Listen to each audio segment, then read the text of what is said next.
Welcome to the Movie Babies. I'm Devin. I'm Sean. And this is the trailer review show. We're back from a little hiatus. Yeah. We took a little time off. We're slowly starting to get some rhythm. Sean and I have talked about, no. I'll save that discussion for the end of the episode. Okay. That's called a little tease. Oh. So we got some news on, the Movie Babies. We're pregnant. Wait, I'm supposed to save that for the end of the episode. Save it for the end. Sorry. But is it a boy or a girl? We don't know. It's gender reveal at the end. Here's a hint. We should be doing this more frequently. And we're back together, you and I. This is episode 48. 48. Okay. And I originally wanted to do this episode for episode 50 because it's kind of a callback to episode 1. Right. Today we're going to review M. Night Shyamalan's third installment in the Unbreakable universe, Glass. And the newest Godzilla film, Godzilla. King of the Monsters. And how that relates is in our very first episode, we reviewed M. Night's Split.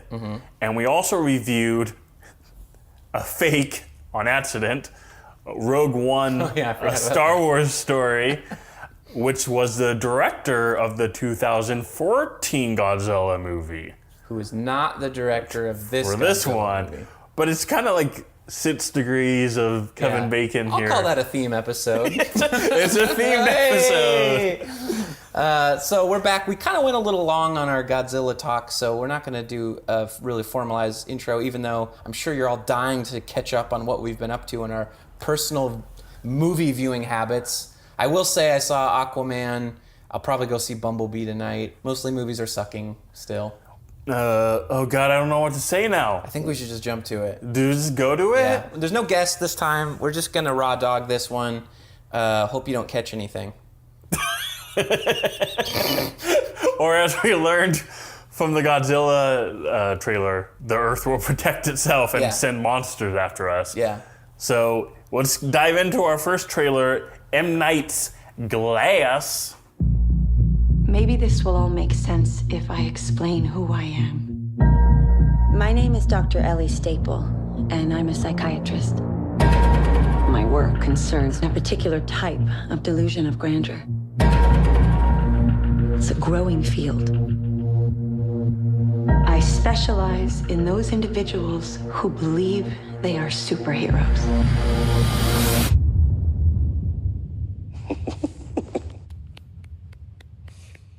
Good for you. Intro battle. Glass. I mean ass, right? Glass. Yeah, ass mostly. I liked your call me Mr. Tibbs, call me Mr. Glass line before we started recording. In trailer 1, it ends with Samuel L. Jackson saying, "They call me Mr. Glass." And it's like, Mr. Tibbs, I've heard this before. you can't yank that line. With this episode, we kind of wanted to return to our roots of... We reviewed the Split trailer pretty early on. That was episode 1. And to celebrate this episode, we thought, well, let's go back to do the M. Night universe. Let's unify it. There's also a College Years episode where we review Split. Yeah. I really liked Split. It was fun. I really like Unbreakable. We were both shocked by the twist in Split. Right. And that made us go rewatch Unbreakable. Rewatch that. That's actually a fantastic movie. Yeah, it all tracks. Very curious how we're going to get the trilogy capped off with Glass. And so we watched 2 trailers to kind of wet our whistle. Trailer 1, which is more of a meet the characters, kind of like Reintroducing the backstory. And trailer 2, where it just spoils the whole movie. Yeah, well, it certainly makes it, appear like it's going to be a straight up superhero movie. And that's kind of what we need to dive into. Okay. Trailer 2 very much, basically, you watch it twice, it lays out the whole movie. They get caught. They get in the asylum, they break out, Bruce Willis has to chase after them. They hijack some cheerleaders. Yeah, so I think that's at the beginning of the movie. You think that's going to be the beginning? So here's an interesting thing. Did Bruce Willis, who I will refer to as Unbreakable, always have the power? They kind of suggested when he touches someone, he gets like a kind of a flash mind thing, like, oh, you're a bad person. You're doing bad stuff. Yeah. Do you remember that from the first one? Was that in there? Yeah. Okay. It seems like in the trailer, he rubs into who I will refer to as Split, and he sees the cheerleaders. Then there's a scene where he fights Split in front of the cheerleaders. At the warehouse. At the warehouse. I'm assuming they get caught, get thrown into the asylum, and then so on. Yeah, I could see that. I could also see it being like that when Elijah escapes everybody, that's like the First Order business is like some big villainous act of like, let's kidnap a school bus full of cheerleaders, and that's more of like the climax. But yeah, very well could be the cold open. But to your point, the trailers are very overtly comic booky. Yeah, which I've actually read just a little inkling that M. Night Shyamalan's like, yeah, looks like a real comic book movie, doesn't it? Wink, wink. Like, I have a feeling it's going to be like a subversion of like, let's sell it like it's the new X-Men movie. Yes. But what you get when you sit down is going to be, I don't know, maybe more asylum movie, maybe more psychological, like social commentary on like, they keep bringing up in the trailer this idea of like delusions of grandeur being like this big problem, this like social issue or whatever. So. Right. It's weird because the other trailers and movies aren't presented this overtly, like it's a big action comic book movie. And so I'm assuming there was some... You mean the other trailers in this series? Sorry, yes. For Unbreakable and for Split. Correct. So I'm assuming there was some backlash to these trailers because M. Night did have to release a statement saying, I don't want to spoil anything for you, but there's a lot of references to the movie that it knows you think it's going to be. It's very aware of that, and I will tell you that, and then it becomes this other thing. Yeah, I have a feeling it's going to end up being like maybe 45 minutes is just them trapped in the asylum having to talk to each other. Or maybe it's going to be like just at the end, all the like running around outside free from the asylum battling each other. Like that there'll be this other thing happening. So, okay, but then here's where I struggle with this. Because if he's saying this movie isn't what you think it is, but all we got to go off of these two trailers, it seems like a pretty straightforward story. Right. I'm trying to think, is there just like hours worth of unused scenes from different parts of the film? They're in space all of a sudden. Yeah, or like, I see what you're saying. Or like, oh, you think it's this movie, but really, what's the twist? I don't know. Is my question. What's the twist? Well, it's it always sounds the same like question. it's going to be an M. Night twist for sure. Like that's what he's gearing us up for. It's like brace for impact. The twist is going to be something like it takes place in the Sixth Sense world, or like, they're all like dead. I'm back, guys. the gal from the Vivivitch is like it all takes place in her head or something like that. Like, There's a couple things, and all of them. So trying to uncode this twist every time, it's like, are they in the comic book? Yeah, right. Because there's like scenes where in real life they are reenacting what's happening in the comic book, and it's like, is the psychologist like writing the comic book and making it happen? It's like everything in my little kid brain just makes it a worse movie. Like it's all like in someone's imagination, or it's all like a delusion of some sort. Right. And it's like, well, that's not fun. No, that's snow globe ending. But I kind of do think like, I had the same thought, like who's writing this comic book that we keep cutting to? Right. I have a feeling M. Night's going to do his cameo as the comic book artist. Fucking God. He's like the Stan Lee. On the nose. Yeah, he's going to enough said himself, like. I'm the creator, I'm your God now. Yeah. What you bitches say about Avatar? Yeah, I don't know. I mean, yes, you're right. Every stab in the dark here makes it a worse movie.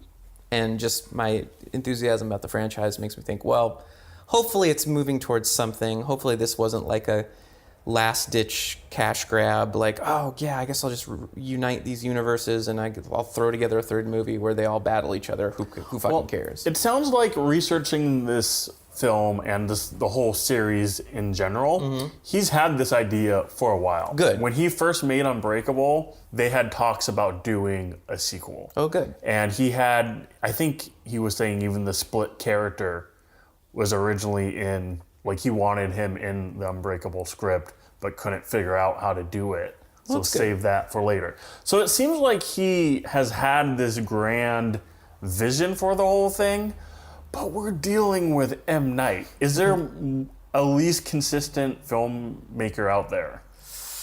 He's up there, yeah. Again, like Sixth Sense, still probably great to watch. Unbreakable, probably his best film. But then you get, Your Last Airbender. and Yeah, you get... I don't know.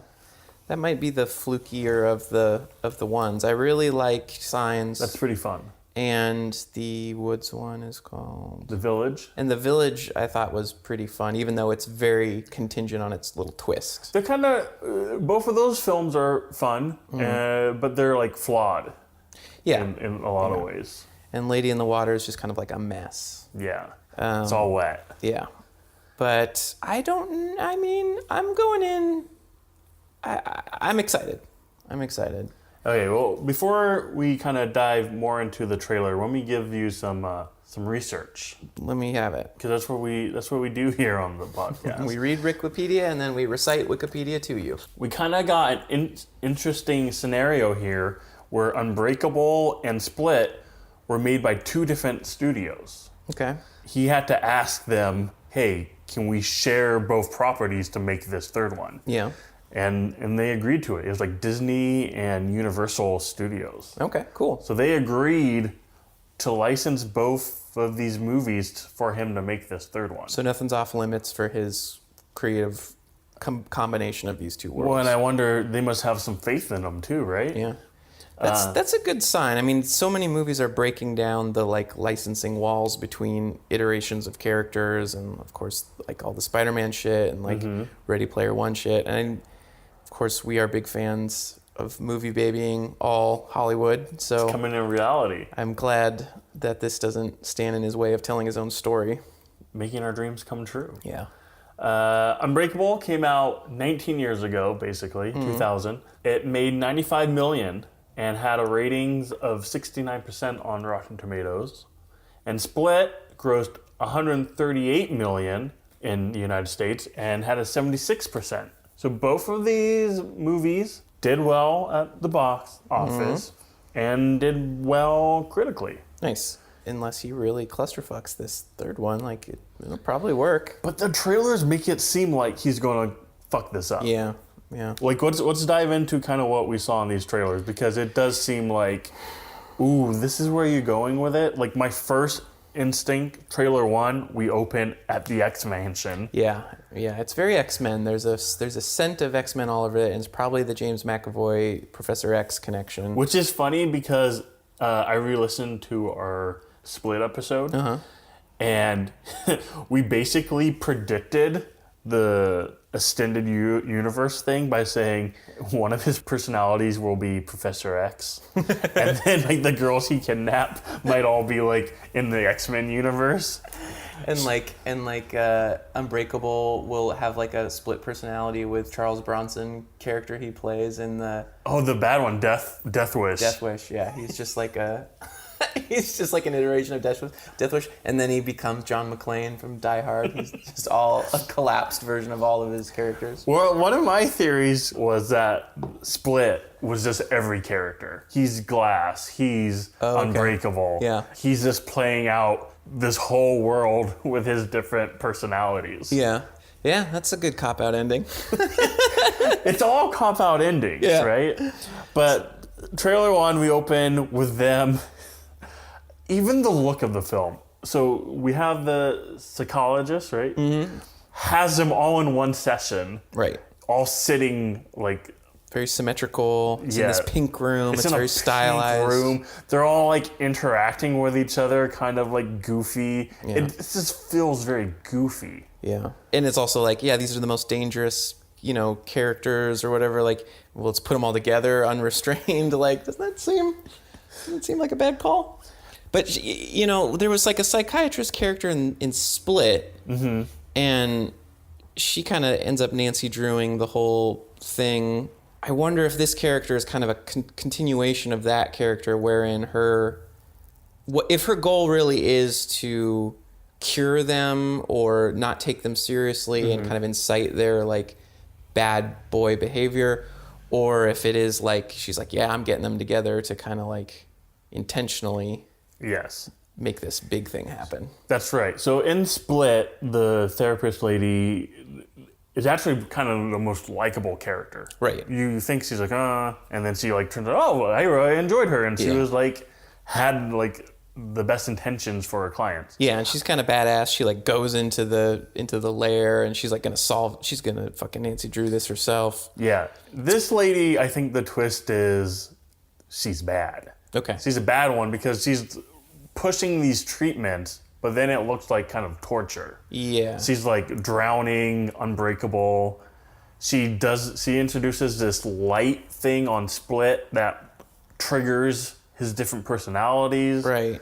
Which it seems like Elijah then figures out and uses to like maybe incite the beast. Right. If we're sticking with the X-Men analogy, she wants to cure the mutants, which is a big no-no in the X-Men universe. Right. And they're trying to sedate Glass so that his extra smarts doesn't outsmart all the dumbass guards.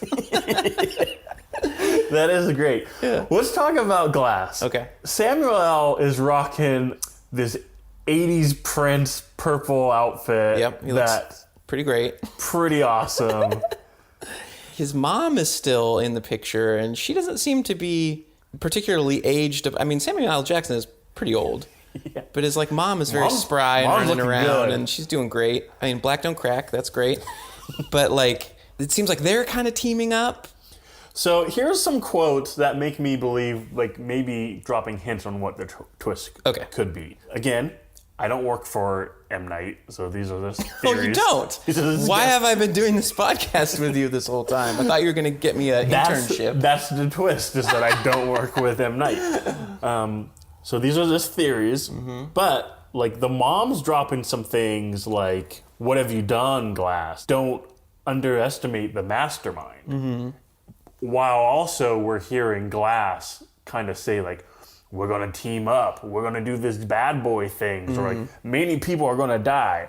Maybe he's not the villain. Is it like the mom? Is it the like psychologist? It seems like we're going to get a swerve on who's actually the mastermind of this whole scenario. I mean, Glass's masterminding thing is like he's playing chess with everybody in that he wants to see Unbreakable battle Split so they can both realize their potential, and then the good and evil dichotomy and the extra powered beings are on display to the whole world, and it's kind of like a Magneto. He's definitely Magneto. He doesn't want to hide like Professor X. He wants the world to not only accept the superheroes, but to like, what's up? We're the superior race here. And it is kind of funny that he's wearing purple and he's in the wheelchair, so he's like, oh, it's Magneto and Professor X kind of that's combined, nice. Like iconically. So yeah, I don't know. It's like maybe his intentions are a little, I don't know. He's just kind of taking that idea of like,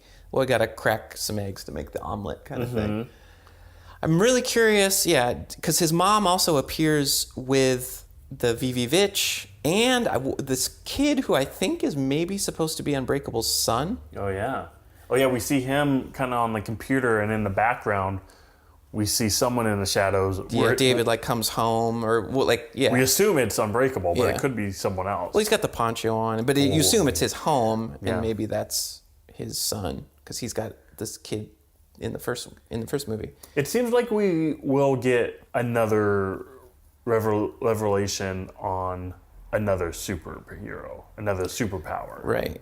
So that's kind of my guess. Yeah. So yeah, you kind of see that like those three on the steps of the school. I'm guessing like around the time the everybody's out and running around, and so maybe they kind of team up as kind of like the sideline Scooby-Doo team. But I still kind of feel like my theory from the previous discussion was Vivitch is going to be spliticized somehow. Because remember how like the whole thing was like the trauma originates all the superpowers? Like that's kind of the thing for this franchise. Yeah, that was a good one. Yeah. I kind of feel like her abduction and like her father abuse or uncle abuse or whatever her backstory was in Split, like I think it's gonna be like her inciting incident such that she's gonna have like some Dark Phoenix powers maybe. Yeah. So this is too late to ask this question. Which one's Vivi Witch? The chick who gets abducted in Split. Which one is she in this trailer? They keep cutting to her over and over again. She's the super hot chick. I don't remember. You don't know. Okay. I don't remember what she does. Does she say anything? No, she's just like, they just keep cutting to her. She's like standing in front of the school and then like, she's okay, looking I remember around. that. Okay, it didn't register to me because she doesn't have any lines. Right. And I'm just like, all right, there's a lady. Yeah. Okay, but she was abducted in she's the Split. survivor from Split, who at the end you don't know if she goes back home or if she like... Now I remember. Okay, Yeah. Because in Split, that was kind of disappointing. It's like, oh, does she have some sort of powers? And then they kind of like don't... They don't explain it. Or they don't go there with it. But it's kind of maybe hinted at throughout, like, that's how the process of the other characters, and she's our main character in that movie, so you think, like, well, she's going to be significant. But then when they reveal David at the end, you're like, oh, well, in the next movie, we'll see what becomes of her, and here she is. Well, welcome to another edition of Devin trying to remember movies. Yeah.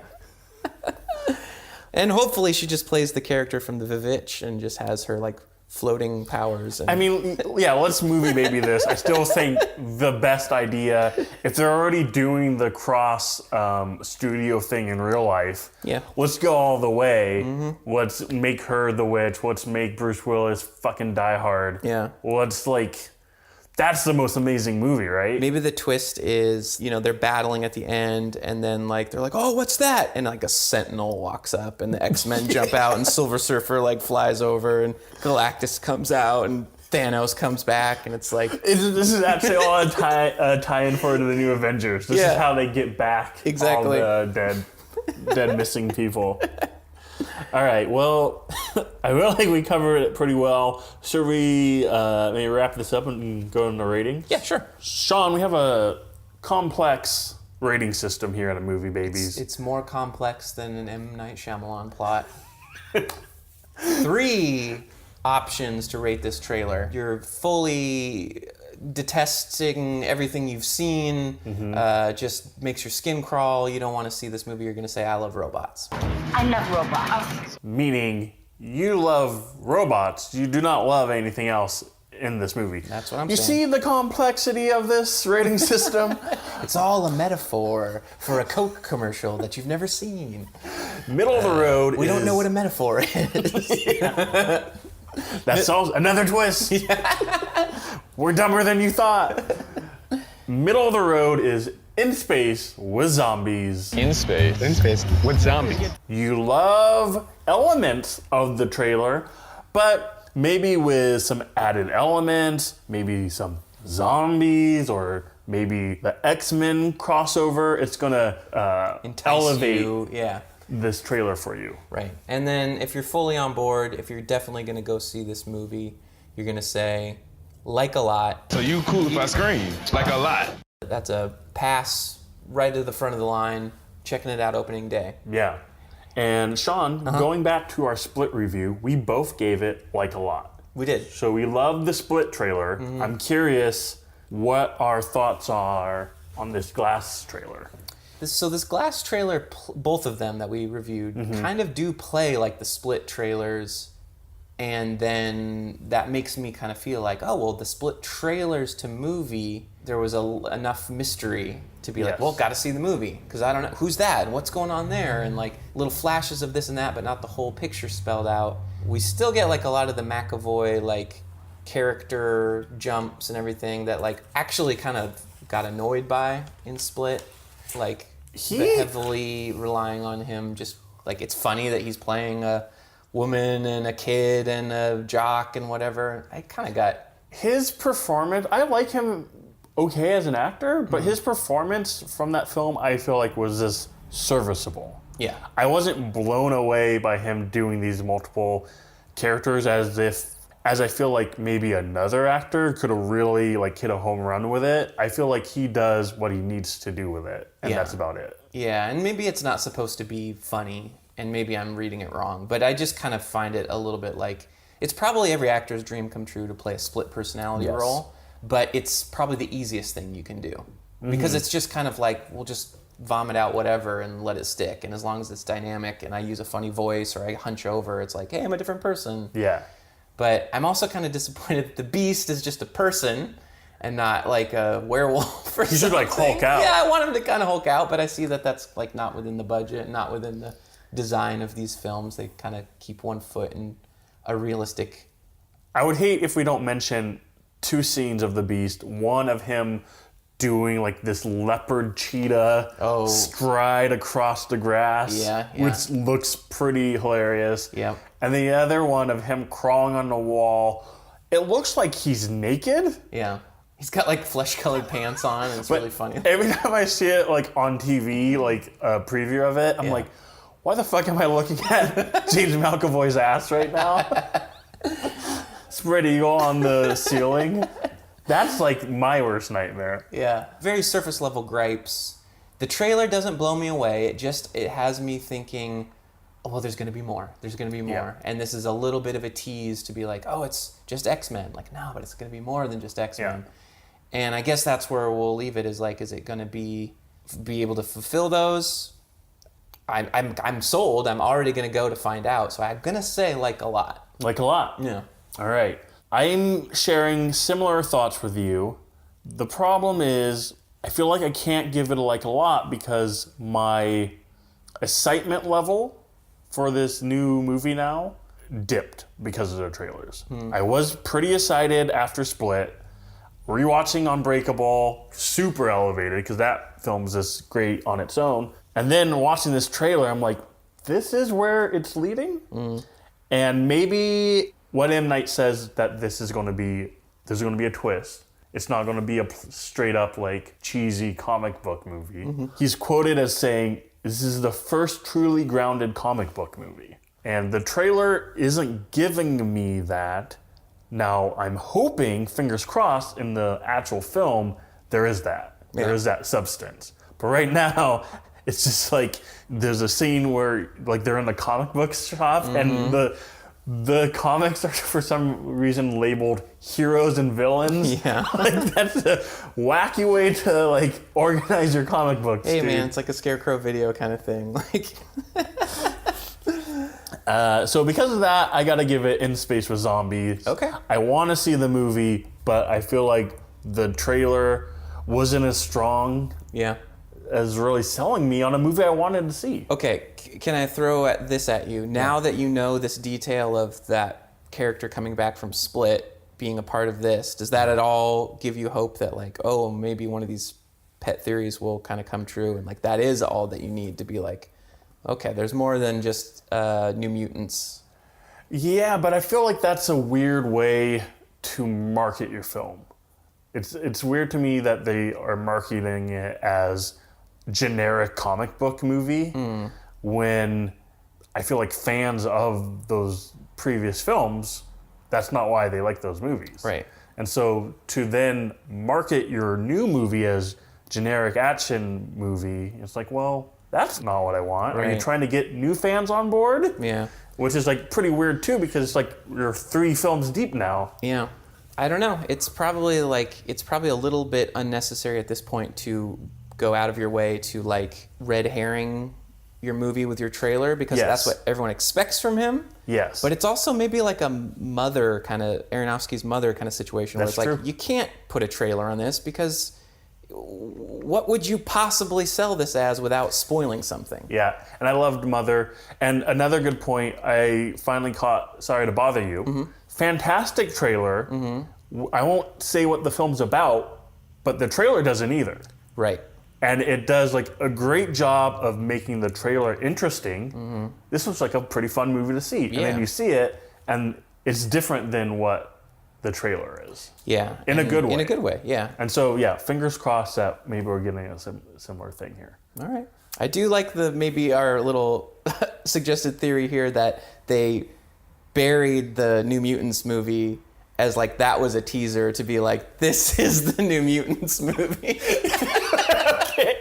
Okay. So we open up, it says Glass, M. Night Shyamalan, and then like you do the whole movie, and then at the very end, you're like, wait, is that the Game of Thrones chick? Yeah, and is it that, pans over to the other part of the hospital, and that's what's going on. Is that the wing. Stranger Things dude?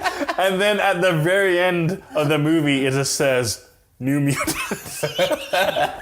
Credits. All right, I love it. Well, that was M. Night Shyamalan's Glass. For that ass. For thousands of years, these creatures have remained in hiding around the world. And unless all the Titans are found, our planet will perish, and so will we. They are the only guarantee that life will carry on.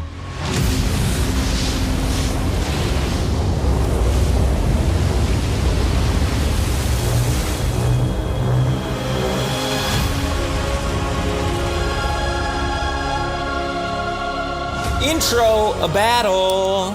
Godzilla, Gojira. King of the Monsters. That's quite a claim. King of the Munsters. Go Like, on. Dang, ding, ding, ding. Godzilla, King of the Munchies, because people who watch the old Godzilla movies, I'm assuming, are like high stoners. Oh, okay, yeah. Late at night watching old black and white Godzilla movies. Well, a lot of them are in color. What's your history with the Godzilla franchise? I think I only saw the original Godzilla. So like 54, 55, Yeah, whatever. I think I might have watched that like 5 years ago. Okay. And I thought it was okay. You've never watched any of the Toho, like Godzilla versus Mothra, Godzilla versus Mecha Godzilla? I've like seen clips. I know kind of like a Wikipedia knowledge of the monsters. Okay. In terms of like, oh yeah, the three-headed one, I recognize him. Or like, that one, he's from Power Rangers. Yeah, that's what they ripped off in this other kaiju movie. My relation to this franchise is that of the type of like fan that I don't like about other things. Oh, go on. Wherein I've seen a lot of this stuff. Like I watched a lot of like TBS and TNT as a kid, like pumped out like Destroy All Monsters Yeah. and all these movies. So I think I've probably watched them all. That's incredible. But I couldn't tell you one fucking thing about any of them. That's how much deep my fandom runs. I don't know if I would picture you as like a Monster Mash I sort of guy. loved all this kind of shit before the kaiju culture calcified in America. Yeah. Like when it was, here's a weird thing about like Asian cinema and my relationship to it. Mm-hmm. It's kind of racist. I liked it as a kid. Can we just wait? Can we Yeah. just pause on that for a little bit? Well, I'm not ashamed to say it. It's kind of racist. Like, it's not good. But as a kid, all of my concepts of like Asian culture were from samurai movies, Yeah. kaiju movies, and anime. And those are very extreme representations of those cultures. But it's like, you know how like sometimes there's like good stereotypes? Yeah. Like Yeah. It's kind of like This is the big dick black man of like Asian cinemas. it's like, oh, you guys can fight giant monsters. You have very colorful like cities and Yeah, I think my thinking was this stuff is great because it's so crazy. Due to like regular old cultural lost in translation-ness, like things just were amplified and very like surreal to my little kid brain. Like American cartoons aren't like this. No way. American monster movies aren't like this. This is like pure uncut like nightmare fuel. So here's my question. Were you into like the Universal monsters? Yeah, but I was like, those are tame compared to Yeah. all the crazy shit that's coming out of like Japan and China. Yeah, because like those ones too, it's like, oh, the mummy's gonna get you, or like, don't go to Pennsylvania, or Dracula would be there. It's like Where Dracula lives, in Pennsylvania.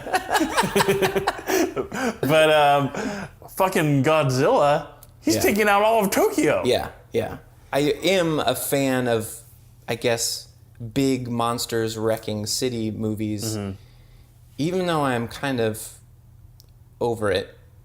I was when I was a kid. I was really into it, but now grew up. Now I'm kind of like, man, there's another Pacific Rim movie. Crap. Yeah. I don't want to have to watch that. I don't want to have to watch Rampage. I don't want to have to watch Transformers. Well, and now there's like so many kind of disaster movies in general would kind of like spin off of this. Yeah, yeah. And that's the funny thing is all these Godzilla trailers start as disaster movie trailers, and then Godzilla pops for one frame at the end. It's like, oh, it's a Godzilla movie. It's Godzilla. Got ya.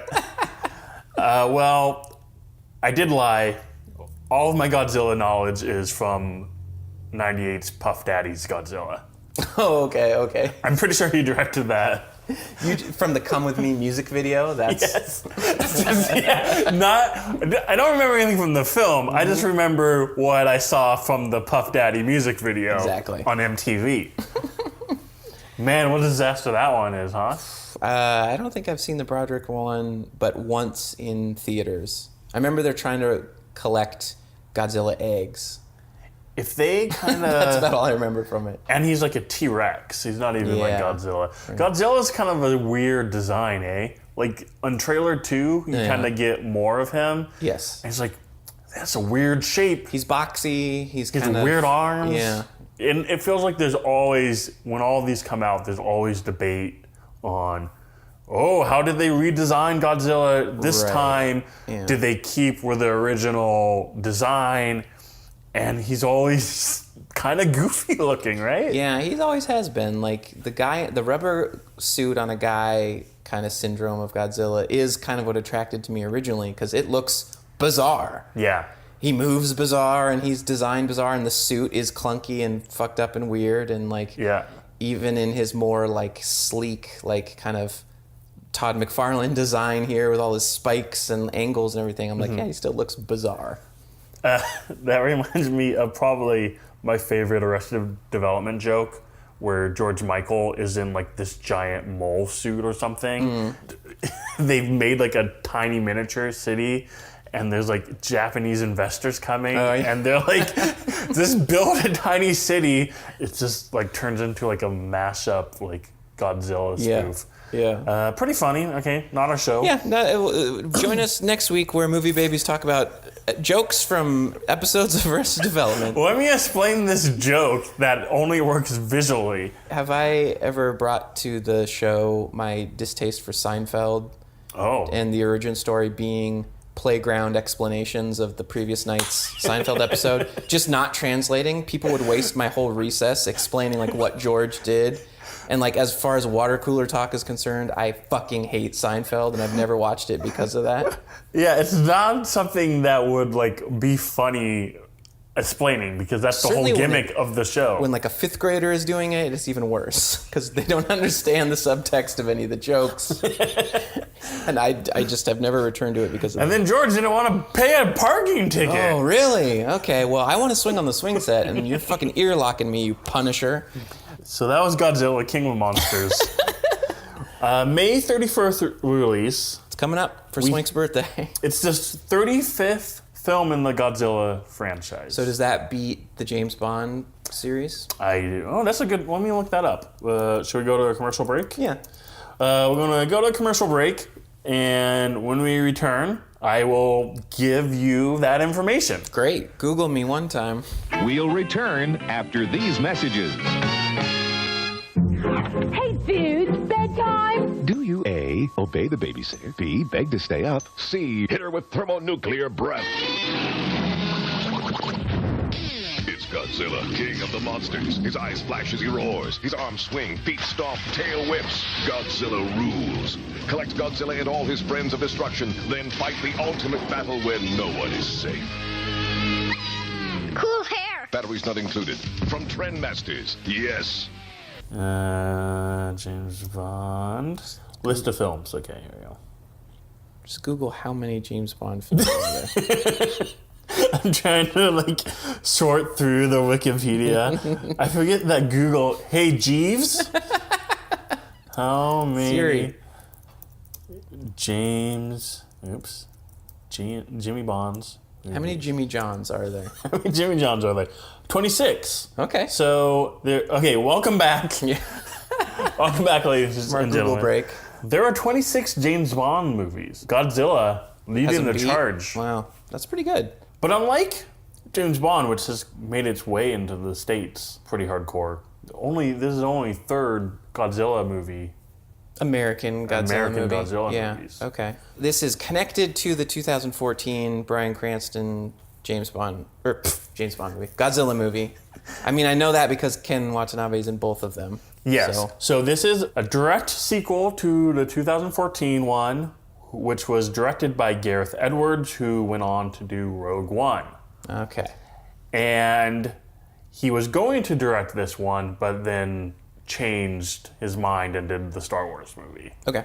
I don't know if we discussed it. Didn't really like that first Godzilla movie. Yeah, I didn't either. One, there's the twist of the main character changing. Yeah, that's into a person we don't care about. Exactly. I don't care for disaster movies and giant monster movies where the main thrust of it is I'm separated from my people and I need to get back to my people. Yeah. And I know that's about as much as you can do with like a Cloverfield or a San Andreas or whatever, but I don't like it. Of course, that's the hack way to write one of these things is like, we got to get across town, but town's destroyed. Yeah. But where's our baby? It's like, I don't care. Especially that sort of stuff bothers me when it's like the whole world is at stake. Yeah.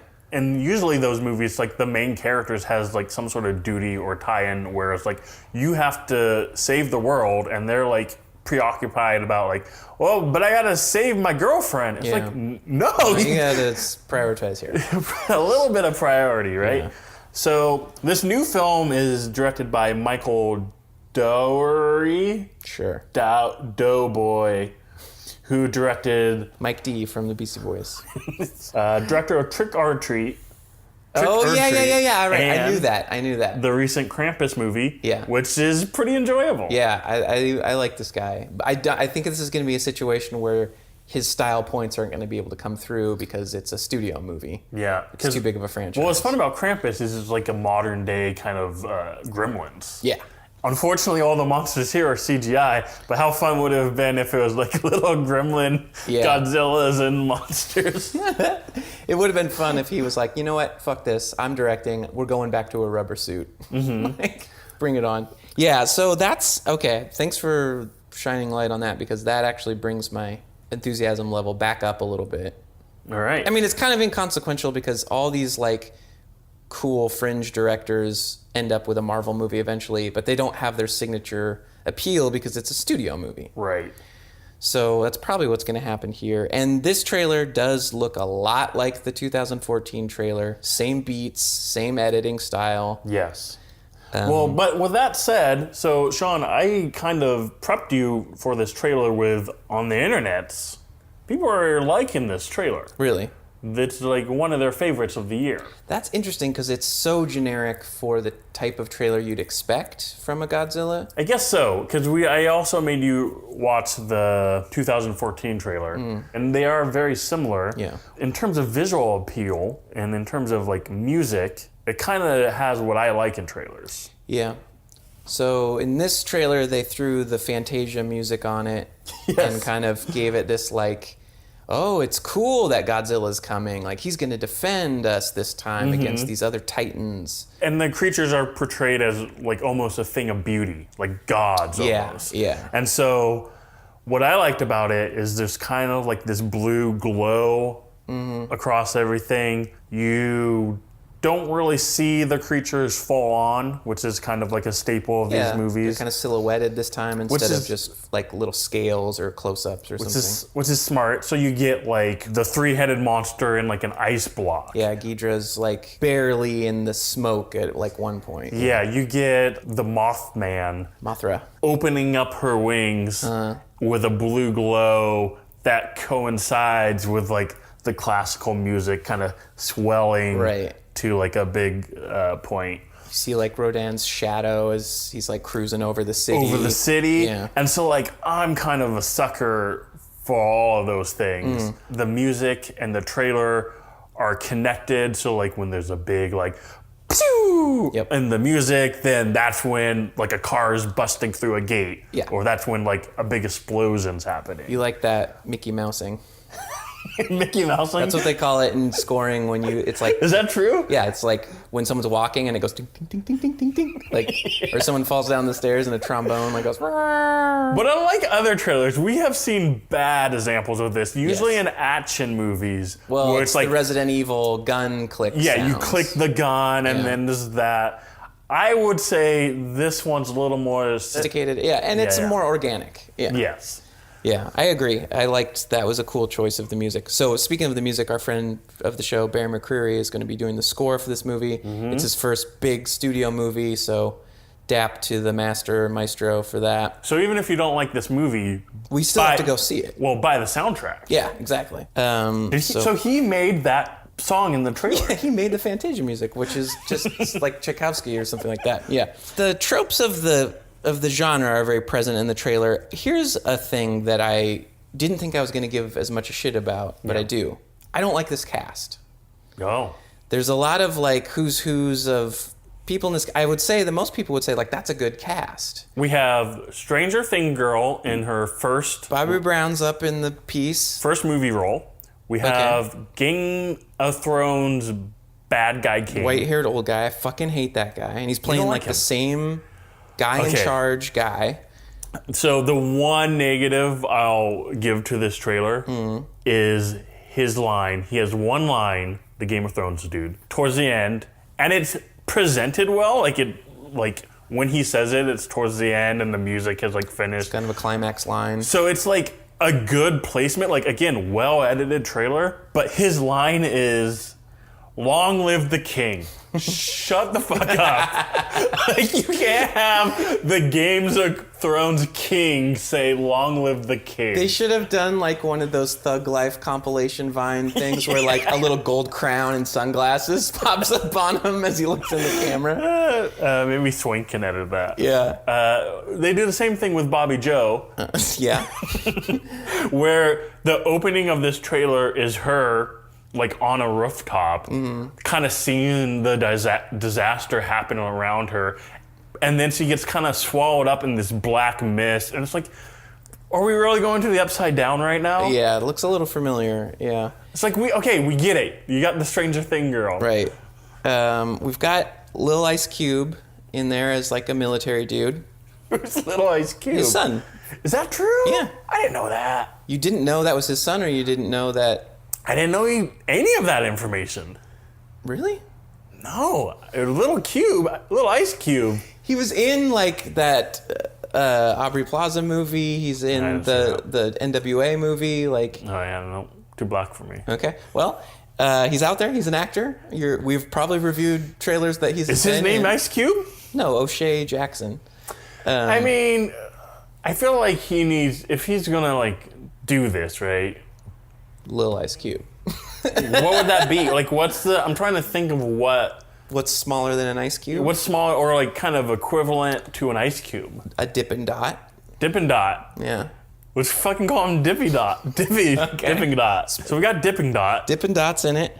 The mom from this movie is the gal from American Horror Story or something. I don't know. I don't like her. She's just kind of like this droopy-eyed, like nonsense anonymous white woman. And she's kind of the one who's like issuing the like, people are the virus and we deserve this Godzilla moshing on us. So the only character in the cast I really like is Godzilla. And I'm kind of on the fence about him too.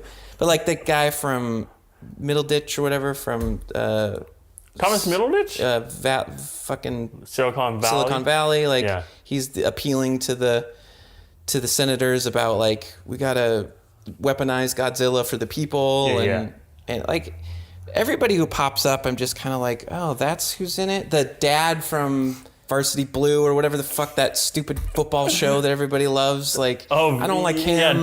Yeah, what is that show? It doesn't fucking matter. Friday Night Lights? Yeah, like all these people, I'm just like, that's who's in this movie? So the human element, much like the previous American Godzilla movie, I'm like, I'm not hyped on this cast. Like, I don't want to spend time with these people. Well, thankfully, it is a monster movie. And judging by the trailers, the city gets fucking wrecked. Yeah.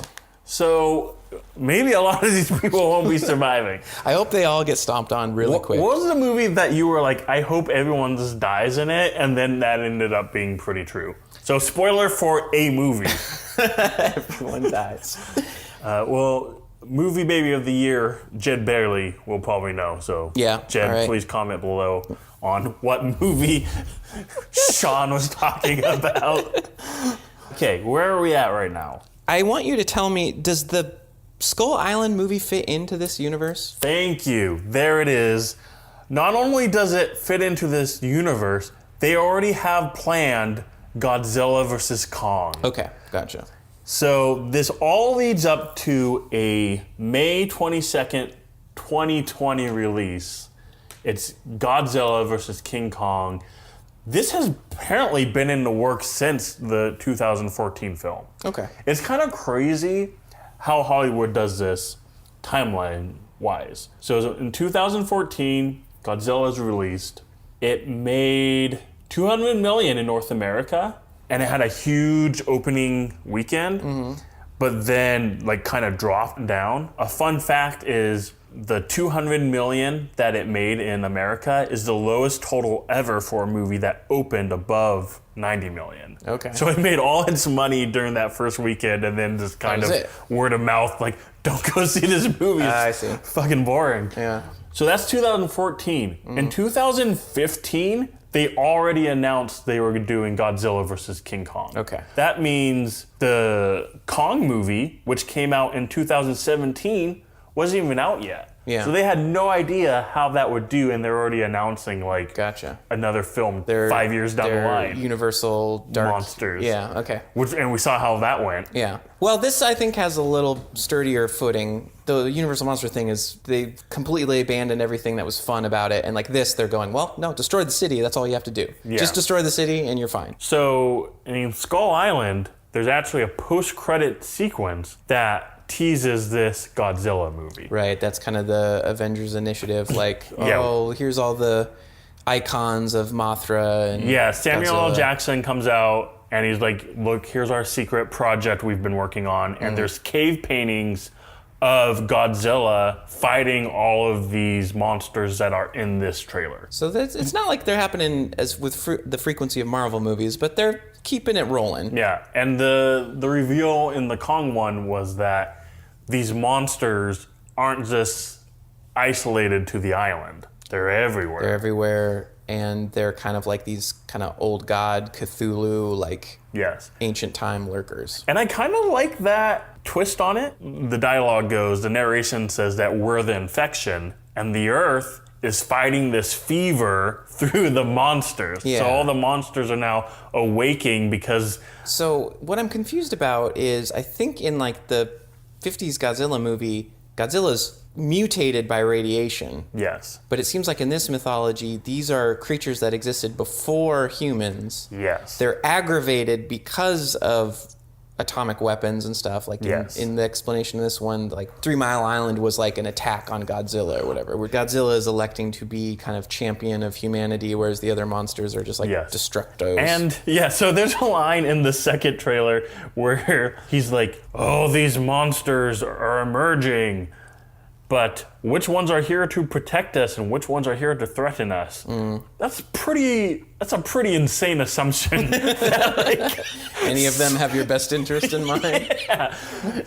I am curious what the explanation is that Godzilla has this feeling of protecting the Earth. I don't know. I like that gimmick of Godzilla being like this protector, but it's like what compels him to do that? Yeah. What compels him to do it? I feel like we won't get an explanation in this movie. Just that, the other movies, he's a good guy, so he's a good guy. We're going to find out that Millie Bobby Brown like has a mental bond with him or whatever. This is such a like King Kong and like Godzilla. I'm curious what Godzilla versus Kong is going to be, because in some ways they're the same character. Humans kind of grow an affection for them and vice versa. Yeah. And so it's like, what's the appeal there with them fighting? Hopefully it'll just become like kind of a Pacific Rim type thing where they're like, or like Robo Jocks thing where it's like, America's champion is King Kong. Japan's champion is Godzilla. Fight! Like, it's just like they're avatars for our wars, basically. It's our new, like, Mortal Kombat spinoff. Exactly. What if the twist is that Godzilla created man? I'll buy that. Versus, like, man creating Godzilla with weapons. Yeah, we're like the STD crabs that are crawling off the crotch of Godzilla. Yeah. Yeah, I like that. And so, like, he's like, oh, my babies. I need to protect my babies. That's why he's always yelling all the time. Mm-hmm. So in this trailer, we see 11, like, looking off in the distance, and some big thing is coming or whatever. Yeah. And she goes, oh, shh. And they cut before she says shit. No more, Hollywood. Oh, shh. It's gotta go. Not in your movies, not in your trailers. We know it's super fucking hack. Like, just say shit. Do you think she says shit in the real one? No, I think they probably cut because it's probably PG-13, right? Yeah. I don't know. It doesn't matter. The idea is they keep going to this gag like it's gonna elicit a laugh, and it's so fucking tired. I feel like I can't give it my full support. Why? Only because I can't think of other examples. Oh my God, you've got to be kidding me. Every comedy trailer, someone goes, fuck, and like it cuts right there. Like everything. Watch any trailer, it does I don't this. think I have the guttural reaction and hate fire can you just have. accept that it's like super tired? Like at this point, we have red band trailers. You Yeah, can this- say "oh shit" in a red band trailer.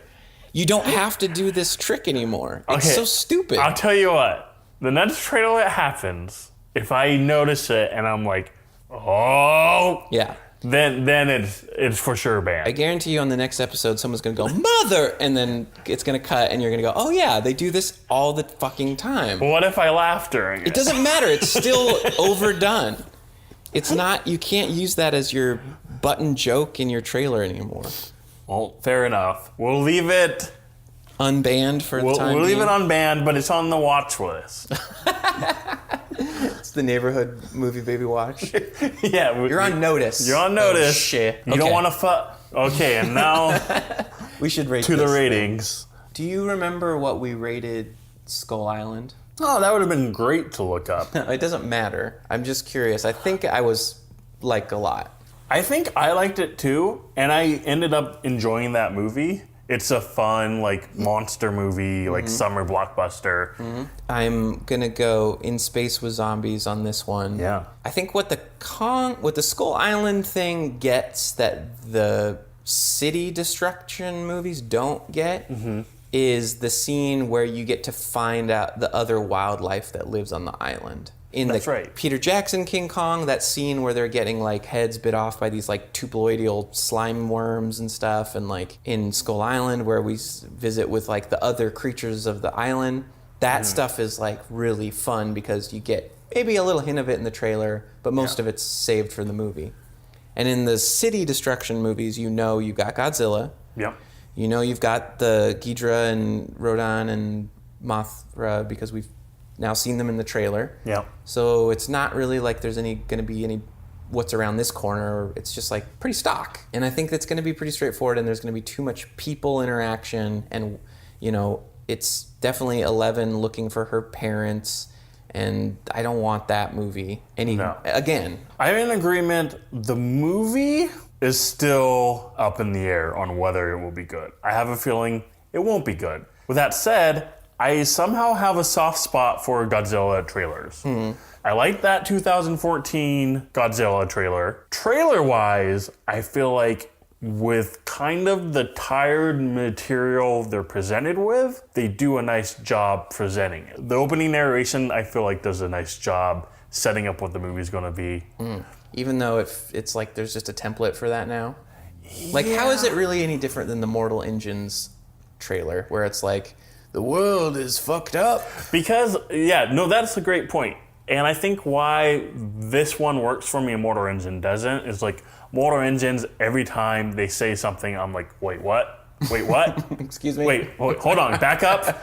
And like this one, it's like things I'm a little more on board with. Like, these Titans were the original rulers. I'm like, that's cool. And it's like, the Earth is like diseased and the monsters are like the virus protecting it. I was like, okay, yeah, go on. Okay. So I'm like, I'm able to buy into the hackness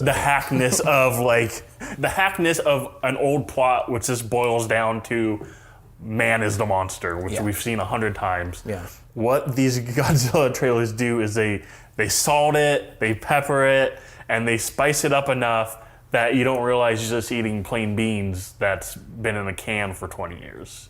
Fair enough. So with that said, I give this trailer like a lot. I really doubt the movie will be good, although I did like this director's other films. Yeah, let's see what they can do. That was Godzilla, King of the Monsters. Well, that's definitely clipping the mic. Long live the king.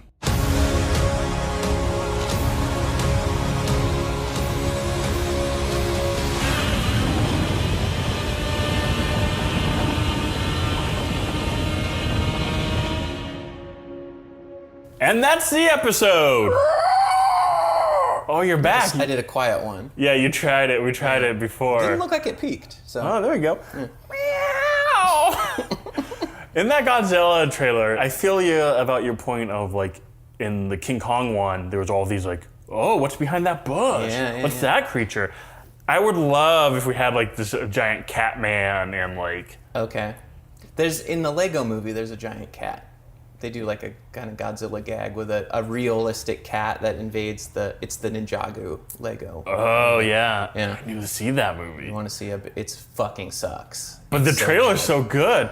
I guess that fits in with the theme of these Godzilla movies or the Godzilla trailers. Good trailer, bad movie. Yeah. So you stuck around. Oh yeah, we're gonna reward you for doing that. So we have season 2 in the works. What is season 2? It probably doesn't make any sense because this happens with some podcasts I listen to where they're like, next season, like they take a break. Yeah. And it's just like, okay, you're taking a break because you're lazy or like you burnt out from doing podcasting because it sucks. Yeah. And then they come back and it's just like nothing's different. It's just season 30 for some reason. Yeah, it's just episode like the next episode. Yeah.